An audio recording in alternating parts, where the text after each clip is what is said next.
All right, so welcome back to episode 5 of the AP podcast.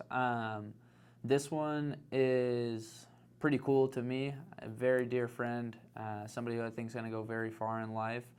But we recorded literally the entire thing in Thailand on vacation at a resort and realized that it only recorded 10 minutes. So then we recorded it at another hotel in Thailand and tried to find the best spot that we could.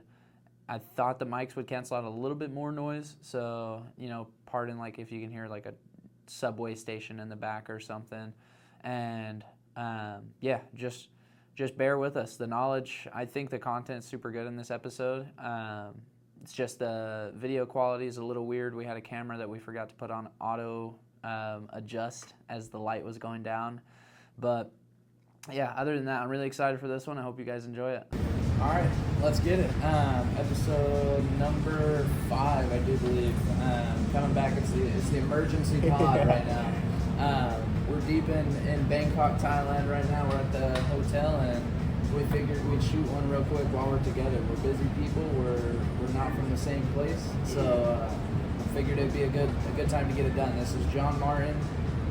Met him a couple years ago. Honestly, he's grown on me like an insane amount over the past couple years. He's done some pretty cool things, and he's got a really, really cool story. So I think coming from where he's came from, doing what he's been able to do so far, and being on the trajectory to do what he's going to do can be very beneficial to everybody. So definitely wanted to have you on, brother. Appreciate it. Yeah, no, I appreciate it. It's a blast. Yeah, I remember our first, if you guys don't know, we do sales together, and it was our first year that we worked together. At first, it was like competition. This kid was just like slinging deals. And I was like, oh, shoot. So it was fun. Came out, I was a little bit cocky and stuff. Got humbled super quick. But it was fun. But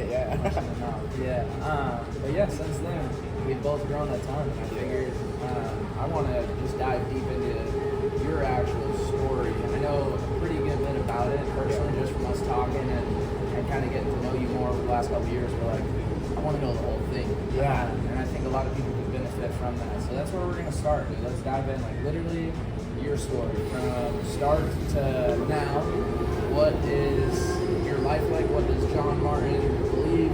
Why is he who he is? And what's your kind of like past? Yeah, I mean, I'll give you kind of an introduction to myself. So kind of like you said, my name is John. I'm from Utah originally. I love sales. I'm starting to get into real estate, watching like what you've done in the space, a bunch of our mentors. Under contract in my first 4 units. Just checked my phone. We're in step number 5. So we're on a bunch of closing docs. That's pretty much it. Like, I love family, I love friends, I love a good time, I love sales, and I most importantly love helping other people. But my story, man, I mean, it's not like a crazy story, but I think it's pretty cool, and anybody that was in my position or your position growing up, I hope it could help, and that's kind of like the point, right? But I think it all just starts from when my parents, right, back when my mom was pregnant. My dad was addicted to heroin pretty much his whole life, started using at 13 years old. He was in and out of foster homes. He was pretty much kicked out. His parents were mentally not there. Dad was really never in the picture. Or my dad's dad was never in the picture, so he pretty much was in the streets, living in the streets. He had his first kid at 14 years old, which is insane. Like, having a kid at 14 when you're a kid, like, what do you do, right? So he was pushing my older brothers and sisters in shopping carts. My mom was addicted to meth. Bunch of years down the line, Dad was in and out of prison. He was on his last strike, and that's when he had me. Pretty much Mom was pregnant. But when she was pregnant with me, she was still using meth. So when I was born meth positive. And the hospital drug tested me just because the whole situation, she was already on probation, and they took me from custody. So the moment I was born, I was pretty much placed in CPS, which is Child Protective Services, and me, my brother, and my sister taken from the state. So, but this is a fun fact about me. When my dad was in jail at the time when I was born, he was in jail, right? But he actually got custody of me and like 2 other siblings in jail. That's crazy. Yeah. So pretty much I was born. Dad was still struggling with drugs. Mom didn't want to change, but my dad wanted to. So we moved to Utah. Originally born in California, we moved to Utah, and I pretty much lived with my aunt at that time. because we had no place to go, we had no money, and aunt wasn't like, my aunt, I love her, she's such a good lady, but she's not like all the way mentally there either. A lot of genetic issues that kind of happened that passed along. So she wasn't there. I just remember, you know, you mess up one time, you're getting beat, which I think is good, right? Yeah, to a certain extent. Yeah. The world's pretty soft nowadays, man. Maybe there should be more of that. But then, yeah, I mean, dad was pretty much in and out of prison growing up. I never had a mother figure. Aunt kind of like took care of me. My big sister is kind of like the most mother figure that I've ever had, but there wasn't really enough surveillance. I wasn't really a bad kid until about 5th grade because I lived in this city. It's called Bountiful, Utah, and then I moved to a city called West Valley. And pretty much had all my friends back in Bountiful, but when I moved, I had no friends. And what I did wrong is I was looking to fit in, so I went to the wrong crowd, and I started getting in trouble, meeting bad people. I started meeting people that wanted to, you know, be in gangs or whatever. And I mean, this is 5th grade. It wasn't like crazy, but there's definitely qualities when I look back. These kids wasn't the best in my life, you know. Like 11 years old. Yeah. Yeah, it's like 11 years old in school. It's like everything always starts off small. You know, you steal a pencil, later you steal a rob a bank or something crazy, right? That's like a super extreme extent. But in 5th grade, that's really when my life started going down a little bad path. I started at that point, you know, stealing little things here and there, go to a grocery store, take a candy bar, and just started hanging out with bad kids, started getting in really bad trouble at school, going to the principal's office every day. Then in 6th grade, everything bad that I was doing just enhanced. Now, 6th grade, that sounds funny, but that's when I started smoking weed. 12 years old, you know, never tried weed before. Started smoking heavy, not like super heavy, but I was smoking like, you know, a couple times a week in 6th grade. Started getting way more involved with gangs. And that's the scary part, is everybody that I hung around with, they were all gang members. Like, if I look at them now, I'd say about 95% are in gangs or dead or in jail. And those were the people that I was hanging around with. You know, they were tagging, gang members, drinking, smoking, robbing people, like anything bad you could think about in 6th grade. That's the kind of group I was with, and I was following the same path. I went to juvenile hall pretty much in the system in 6th grade, kind of like here and there. It was nothing crazy. Got caught for like stealing, got caught for like tying up some places, like nothing crazy. 7th grade, like if you're gonna see a thing where it just keeps tipping, my life just keeps getting worse. Yeah, if we're looking at the John Martin stock chart, it's going good down. Time to buy, for sure. Okay. Good time to buy. But 7th grade, yeah, that's when stuff started getting worse. I mean, you go from elementary and you go to like middle school, which back then is like big dogs. And back then, like, whenever you're the 7th grader coming into middle school, the 8th graders are already so far ahead. Whether it's sports, whether it's knowledge, or whether it's bad shit. So like, you jump in there and then you get a couple bad friends that are 8th graders, or maybe, you know, should be 9th graders but got held back. Like that's the difference of like a 13 or 12-year-old to a 14 or a 16-year-old. Yeah. So. And what you're looking for, you know, what I was looking for back then is attention I never received. And all the good kids, the knowledge kids, they're not giving you attention, right? Because your values and standards are highest in. So you kind of fit in with the crowd that's kind of going in a bad way, and you just fall there naturally, right? Yeah. So in 7th grade, man, I mean, everything at hand. Started smoking daily. Usually, like, never went to school. If I went to school, it was for like a class or two, go to gym class, dip out after that, get some free lunch. But at that point, man, 7th grade, I was like, when you're at that age and everybody around me, all they were doing was selling drugs, and being a young kid, you got to make money. So 7th grade is kind of when I started selling a little bit. I started, like, nothing crazy, but I started selling weed, trying to make some money, selling pot brownies, like whatever it is. And that's when it kind of went in a super bad path. That's when I really got into the system, because all I cared about was drinking, smoking, hanging out with girls, and making money. And those 4 things and the combination, dangerous.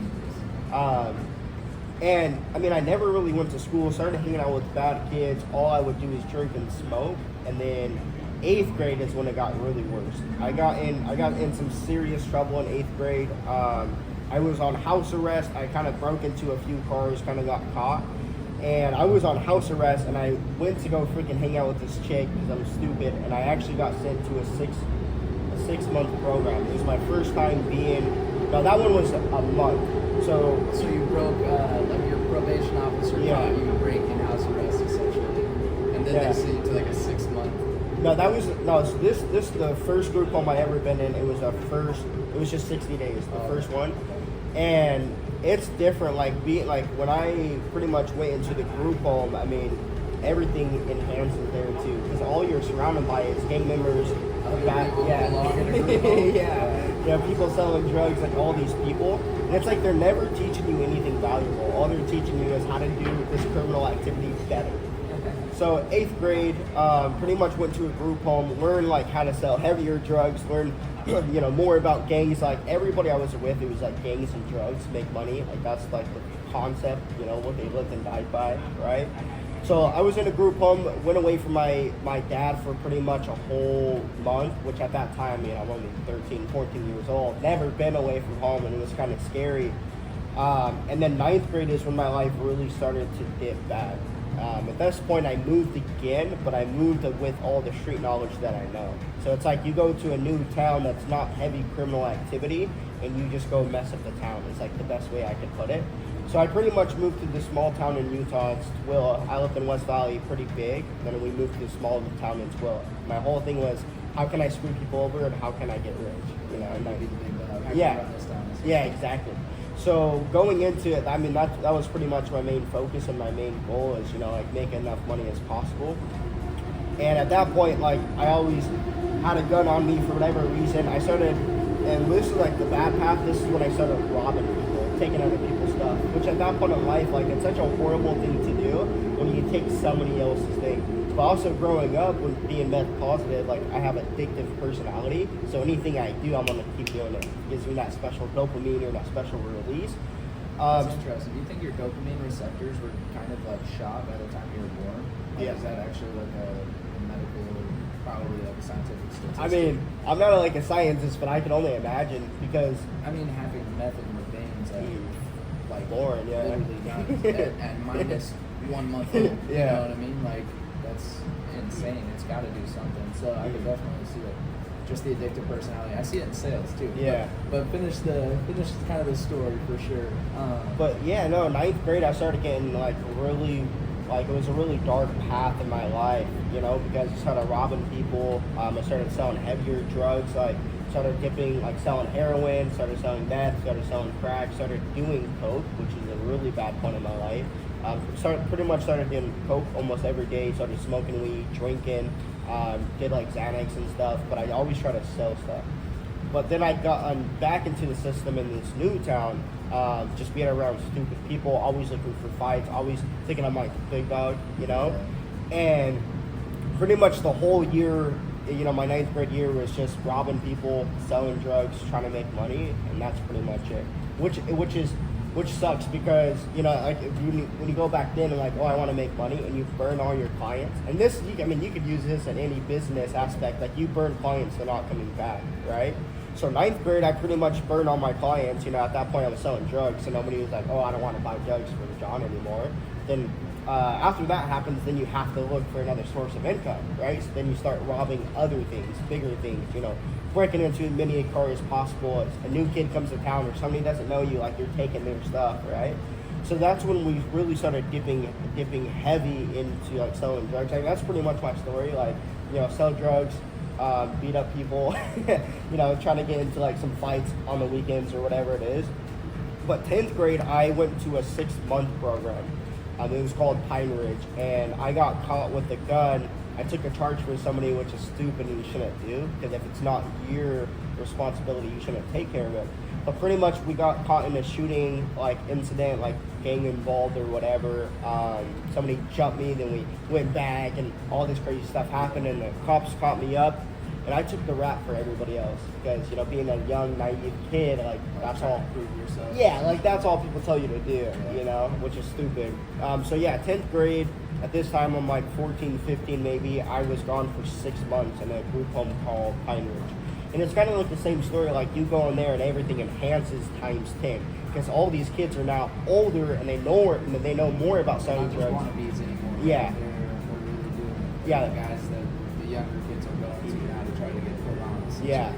So it's like, everything enhances, and that was a really dark point in my life, but it's still like you're trying to. The funny thing about this stupid like gang and lifestyle is like you're always trying to prove yourself, no matter at what point. It's always a test of ego. Yeah. And that's like one of the biggest things I've learned growing up.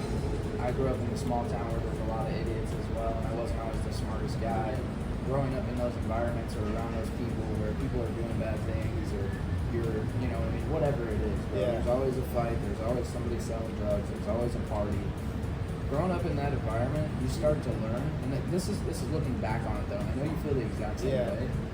Everything is so prideful and egotistical, and none of it actually even fucking matters at all. Yeah. And it's crazy because when you're in it, it feels like it's life or death and everything depends on it. Yeah. But once you step out of it, you stop hanging around people, you stop listening to what they're like feeding you essentially, and you actually just go switch your circle up a little bit. Like the perspective completely switches like crazy. So through 10th, 11th, and 12th grade, if I know correctly, you didn't finish high school, right? Yeah, so I'm a high school dropout. I dropped out in 11th grade, but where my life changed is actually 11th grade. So that's when like, you know, like you grow up in this lifestyle and it's like you notice everybody around you, they're going down a path that you don't want to go. You know what I'm saying? So it's like you grow up in this lifestyle, everybody's, you know, in gangs that are in prison, and with me, a switch hit me. It's like, why would I want to live my life in a box? You know? So 11th grade was one of my most life-changing years because I didn't want to live in a box, you know? And it's so funny, like all these people talk about like all these bad people or criminals, all they want to do is make money, right? At the end of the day, like you look at any organization or any group, for the majority of the most part, it's like all make money, you know what I'm saying? And then it's like you take a pill back and it's like none of these guys are making money, or none of these guys really own assets, or none of these guys are already like millionaires. So it's like a question I ask myself is, you know, why would I want to be in this situation forever and still be like unhappy or be dead or in a gang or in prison? Like it just didn't make sense to me personally. So 11th grade is when a flip switched, and then 12, pretty much from 12 all the way on is when my life changed, got better year after year after year. Right after, so I mean, I guess this was your 12th grade year, right? When you started working in construction, because you were still 18 at the time? Yeah, so I mean, I dropped out. So pretty much from the time I was like, you know, from 6th grade all the way through 11th grade, in and out of juvenile, selling drugs, just cared about women, cared about making money, robbing people. That's pretty much like that lifespan. And construction was like your first actual job, right? And you were what, building houses or doing concrete? We were framing, so we were building apartment complexes. Okay, sick. So from there, after you kind of said you flipped the switch, I'm guessing you're watching, because this is my story too. Like once the flip switched, I'm watching every single video I can get my hands on. I'm reading every single book that I can possibly get. I'm guessing as you're doing construction, you're now sitting here looking at like, yo, what's my way out? Because whenever I was working in the oil field, I was like, this isn't the job that's going to give me the life that I want to have. Yeah. What's my way out? And I guess my question here is like, why sales? What brought you to sales? Like I know I've heard the story a couple times. You went to a couple wacky interviews or whatever. Yeah. Ended up with Hiram, a good mutual friend of ours, and what made you choose sales, or more importantly, I guess door-to-door sales, pest control? It's a good question.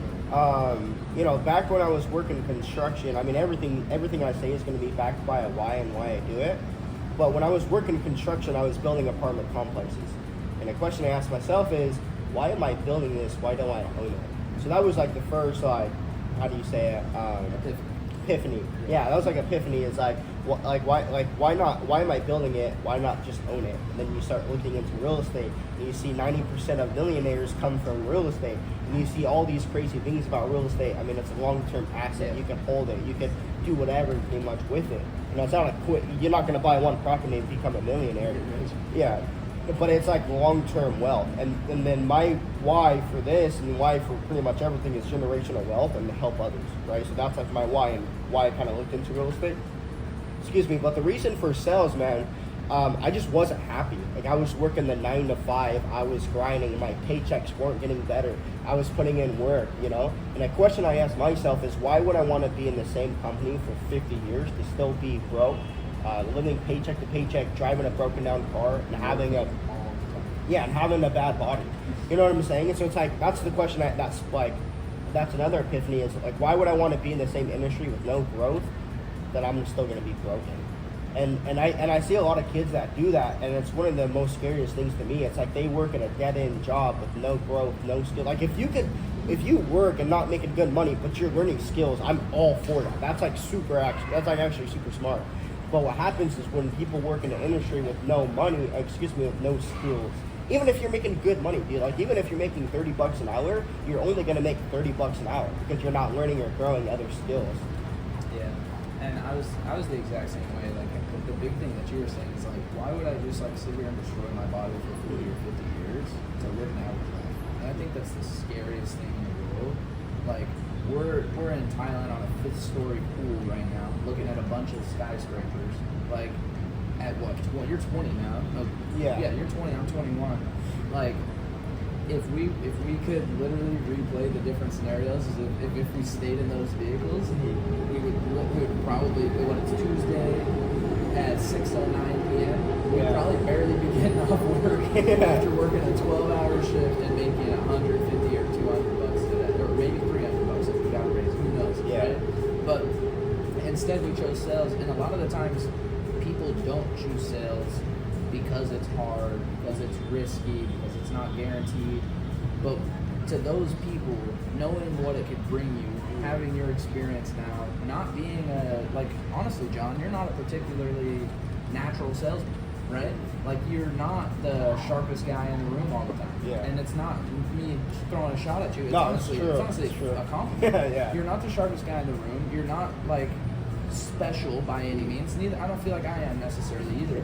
But you've had like so much success throughout your past couple of years, multiple 6 figures in earnings, and like, what is your advice, or what would you tell people that are in that job or at that place where it's like, bro, I don't like this. I don't know if I want to do this anymore, but I don't think it's for me because they see you now and they think you're special, right? They see you now and they think you have something different because you're crushing and you're killing it. But in reality, you don't. And like, how'd you figure that out? And what's your advice, like, to somebody else that's in that boat that wants to maybe not work and destroy their body for the rest of their life for a minimal paycheck? Yeah. No, I mean that's a really good question. I mean the question kind of answers itself though. It's like, you know, if somebody's like why am I here if I don't want to do this? It's like you already know the answer, but you just don't want to take the risk. That's what it sounds like. And it's like with me, it's always like worst case scenario. You know, like what's the worst, if I go knock doors for 6 months, what's the worst thing that could happen? I have a good time, I meet other people, I network, and even if I don't make the money that I wanted, like you're still freaking having a good time and you're still learning skills. So that's how I always look at it. It's like, what's worst case scenario, right? If you come out and you suck at sales, there's still, the job you have now is still gonna be there. It's always gonna be there and they're always gonna hire. You know what I'm saying? What's scary to me is, let's say, so I'm 20 years old right now. Let's say if I waited 5 years to get into sales, one, that's 5 years that I took away that I could have been making $600,000, $700,000, even $1 million a year in the industry that we work in, right? The second thing is life goes on. So I'm 20 right now, maybe at 25 I have a kid and I actually can't take that risk anymore because I have a kid and I have a wife, right? So that's the thing. It's like, dude, if you have nothing to lose, if you're a young kid with big motivation, like you might as well. What's the worst thing that can happen? Crazy to not go for it. Right? Yeah. Gary Vee talks about it all the time. If you're 20 to 25 years old, you have, he says, for some it might be 8, for some it might be 10, but for everybody you have at least a 5-year window to just drop everything and chase it. Yeah. Right? And I mean, you kind of talked about like flipping the switch, right? And you talked about a little bit of your why and your vision. Because it takes a lot sometimes for people to just be like, I'm gonna do this. And once they get into it, if they make the switch, they're halfway there. The other 45% is gonna be hard work with damn near what it feels like no results. And then that last 5%, they've broken the barrier, they're good at it, they've developed the skills, they've got the clientele, whatever it is, they have the customers, and now it's working. Right? The 50% probably comes from actually flipping the switch and saying, I'm going to do this. The next 45% of actual success in business or entrepreneurship or sales comes from hard work with not as much results as you would like, honestly. what is your reason for, like your why, I guess you could say, that gives you the motivation not just to flip the switch, but to go the extra 45% whenever your first 2 weeks in sales? It's the perfect example. I think you sold one account a day. Yeah. Just for perspective, for anybody watching, we're on the same team. You actually ended up top rookie above me that summer. I came in second and was pissed about it. Still to this day, I honestly don't like admitting that. But his whole first 2 weeks, he sold one account a day. My first day, I sold 5 accounts. Like, that's actually nuts. It's kind of crazy, right? But comparatively, he probably sold 12 accounts his first 2 weeks. I probably sold like 30 to 35 accounts my first 2 weeks. And there was no quit in you. Like, I could see every single day when you came home and you weren't getting the results that you wanted, there was just another little level of fire in your eyes, bro. And there was nobody else that was training as hard as you. You text our group chat, hey, who wants to train their sales pitch tonight? I only sold one account today. Only had one customer out of the 50 I talked to. So who wants to train? Who wants to train? Who wants to train? Over and over and over and over. Where do you get the motivation to not just make the decision, but see it through? Like, where do you get that? Yeah, I mean, it's a really good question. For my first summer, I think the thing that flipped for me is my second week going in there, and I was still struggling. The question, like, I asked myself, and this was another epiphany, it's like, dude, I sacrificed everything to freaking be here. I sacrificed everything. My stable job, at that time I was in a relationship, sacrificed my 2-year relationship, my family. I spent X amount of money on investments trying to get here. Like, there was like 5 reasons why I'm out here, right? So it's like, I sacrificed everything to be out here. I'm gonna be successful.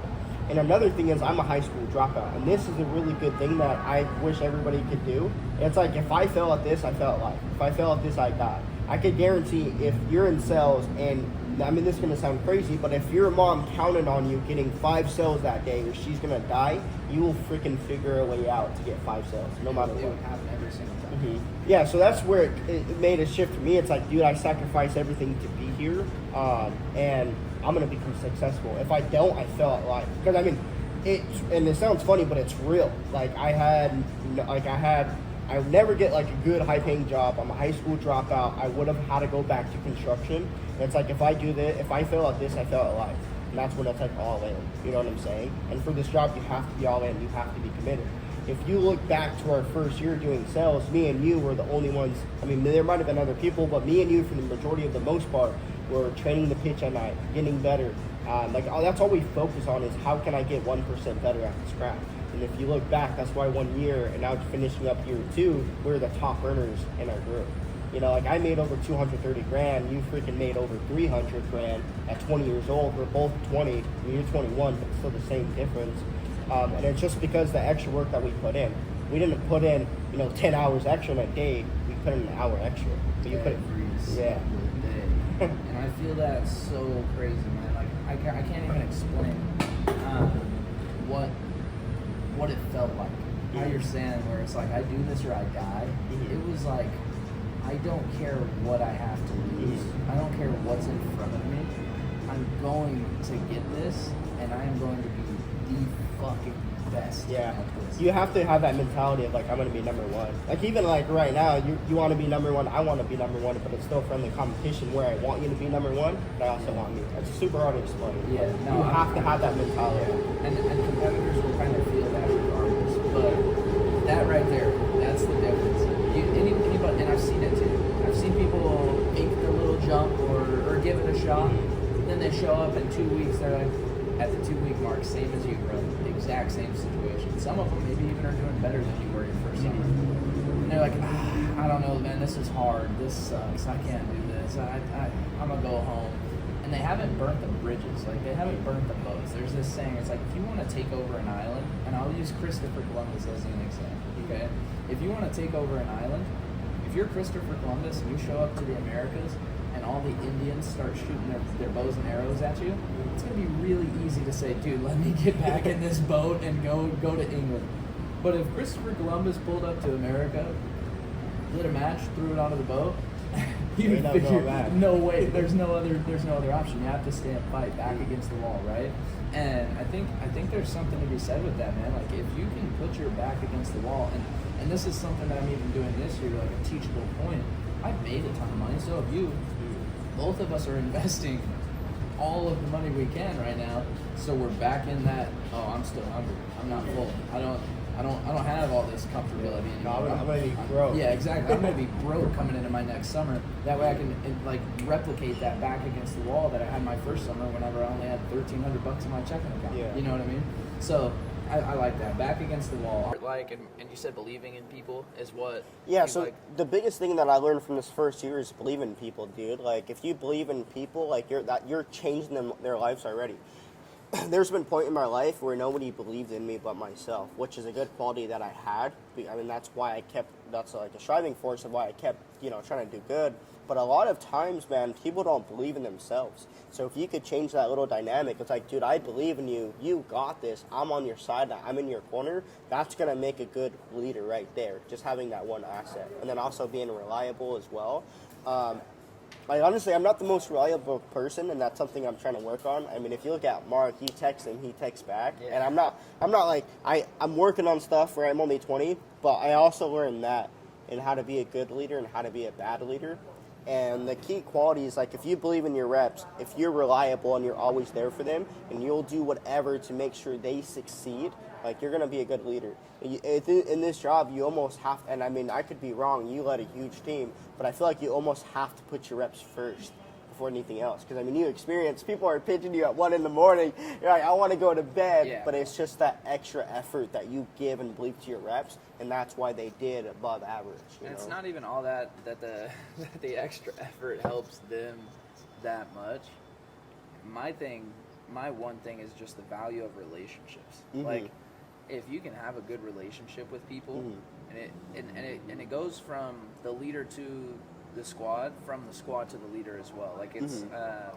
It's like a universal law. It's mm-hmm. like, if I love you and I trust you, I'm gonna work way harder with you. I'm gonna have way more fun with you. Like, my whole entire experience is just gonna be 10 times better, right? Mm-hmm. So if you do that, if you build those relationships, and then you believe in them, and then you motivate them, and then you teach them the skills that they need to have, that's whenever you have, like, you unlock this, like, cheat code, right? Mm-hmm. And a lot of the times how you're saying, like, it's being reliable, I felt that you just got to be texting. You just got to be texting your guys. Like, you just have to be continuously maintaining and building those relationships, and that's the biggest thing that I've learned. And I can see with you, since you had such a small team, like, it's obviously harder with a bunch of guys, but since you had such a small team, it's like you, Tommy, Teo, y'all guys are just, like, locked in. Y'all guys are always doing something together. You're always chilling, and that's, like, the start of something great, in my opinion. Like, those guys are potential through the roof as long as they take it where it's supposed to be taken. You know what I mean? And same with you.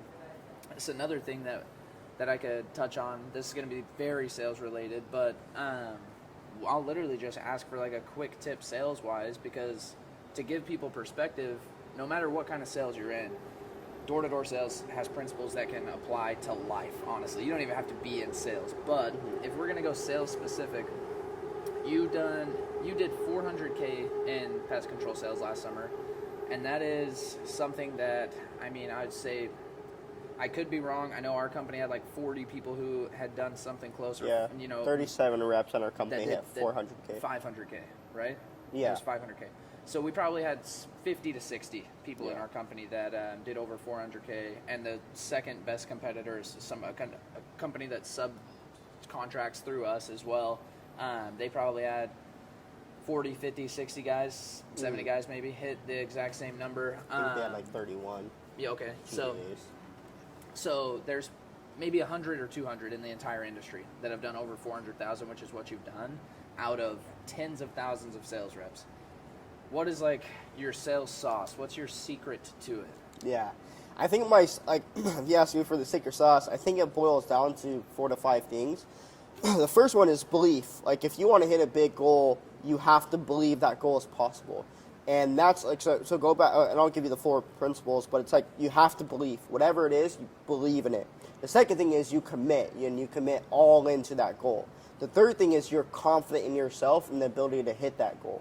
And the fourth thing is you times all that stuff by hard work. So if I know I believe in myself, and I know if I work hard, if I know I'm committed to the self, and I know if I'm confident with every customer and they trust me, I know my sales going to increase, right? And it's like a numbers game. So my first year I did 200K. I was like, I'm going to double this. And that's what I did because I believed in it. I was confident for the goal. I was committed like no other, and I worked my ass off. That's the thing, though. It's like, you know, no matter how good you get at a craft, if you continue to work harder, that, you know, it's like real estate, right? At a certain point, you're only buying one property, year 10, now you're buying, you know, 10 a week or whatever, but you're still putting in the same effort, dude.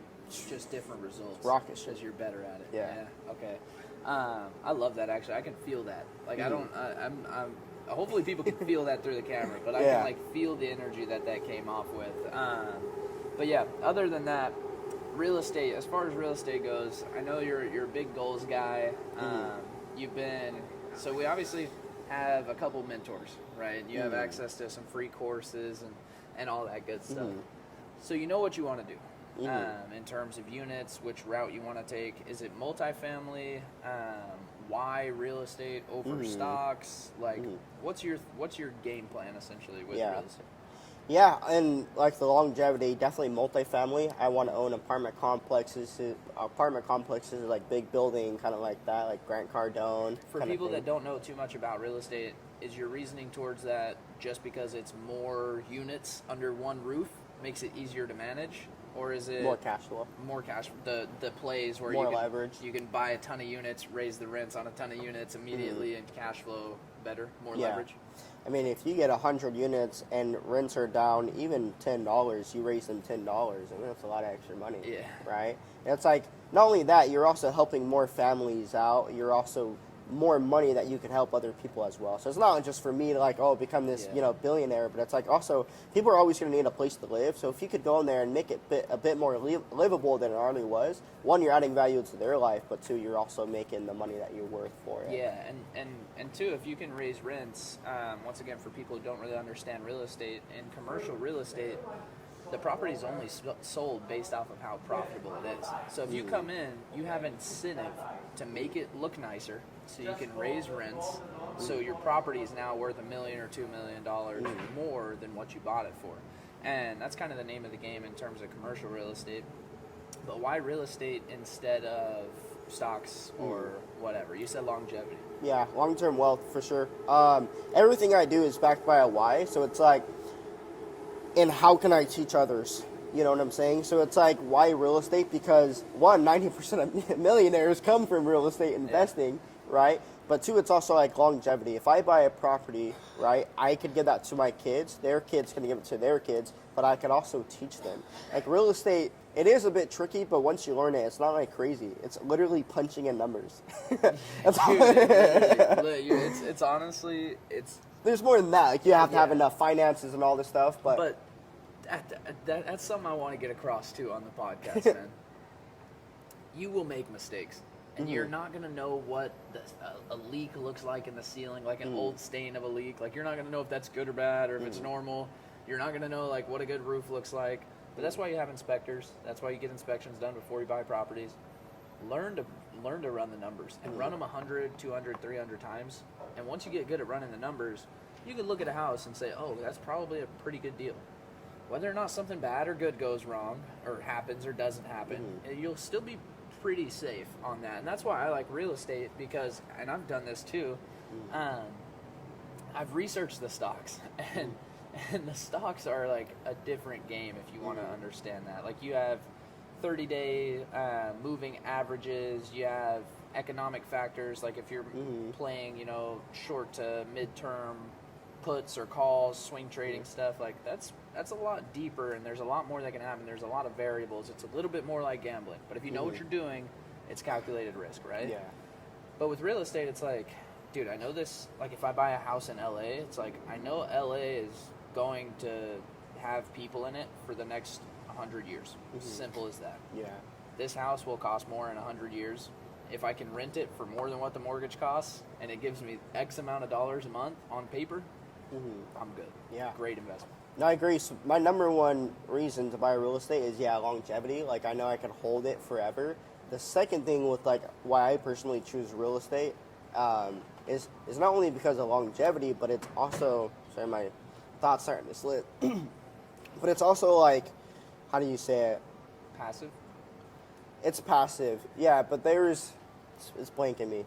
He'll probably come back, but yeah, definitely longevity, and then how you could teach others as well. Oh, what I was gonna say is like with the biggest thing that like deters me away from stocks is kind of like what you said. Like I like to consider myself not a gambling man, a businessman. And with stocks, I mean, it's such like it's calculated risk, yeah, but you're also taking so much of a more risk than you would with real estate. Like if you run the numbers, if you know the area, you have so much of a likelihood of that deal's going to work out. You know what I'm saying? Yeah, and it's hard too to pick individual stocks and let individual stocks win over time. That's how real estate is. Real estate is not hard to pick an individual house. Like it's easy to pick the individual house. If I was to bet on the entire real estate market, of course the entire real estate market would go up, right? Same thing with the stock market. So a lot of people invest in the S&P 500, which is a broad market fund, which is pretty much the entire stock market. It's a good buy, don't get me wrong. But if I'm going to bet on the entirety of one market or the other, real estate is going to give me a way better return on the entirety of the market comparative to the S&P 500 over time, adjusted for inflation, proven statistics percentage-wise. Yeah. Because real estate, this is my thing, passive. It's going to go up 3 to 5% a year on average for the last 100 years. I'm going to get tax benefits. I can have somebody else manage it for me, and it'll cash flow. And if I buy a property that's going to cash flow 10, 12, 15, my first property I bought was like a 25% cash on cash return. It's like, dude, I'm making 25% a year, plus 5% a year in appreciation, plus another, we'll call it 3% a year in tax benefits. Yeah. Plus another, we'll call it 3% a year in principal pay down, which is the tenant, whenever they pay the mortgage for me, they pay off my loan, and it almost goes into like a bank account of equity that I have into the home. Yeah. So it's like a cheat code, personally. Yeah. No, yeah, it's like the tax benefits alone just sell you on real estate. Yeah.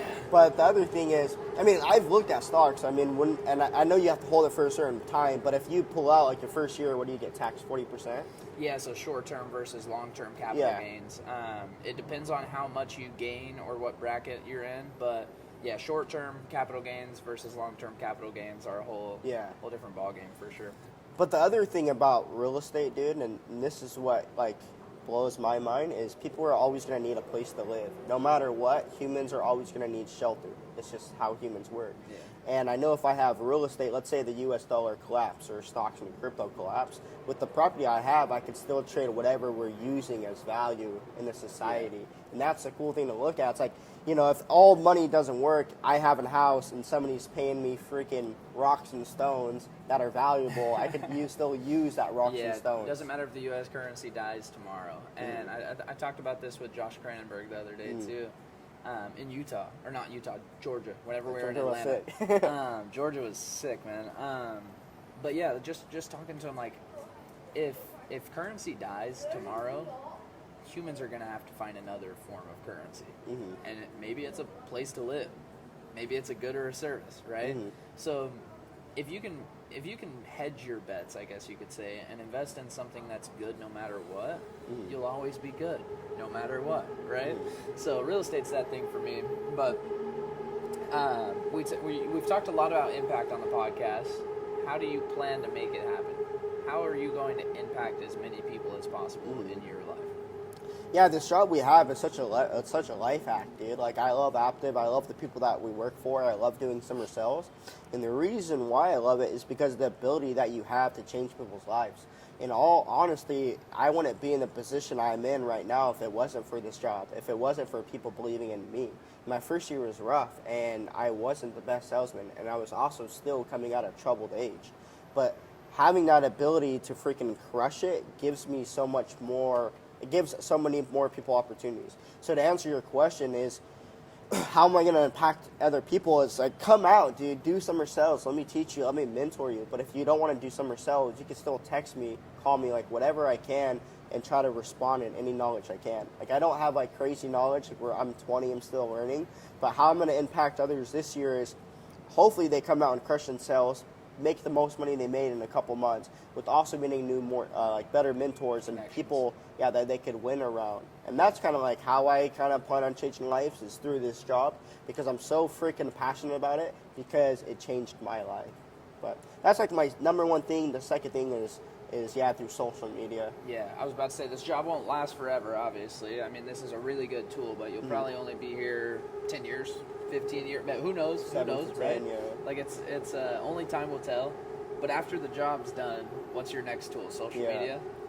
So yeah, if you're talking about an exit strategy, my exit strategy is one, help as many other people, but I'll just talk strictly about finances.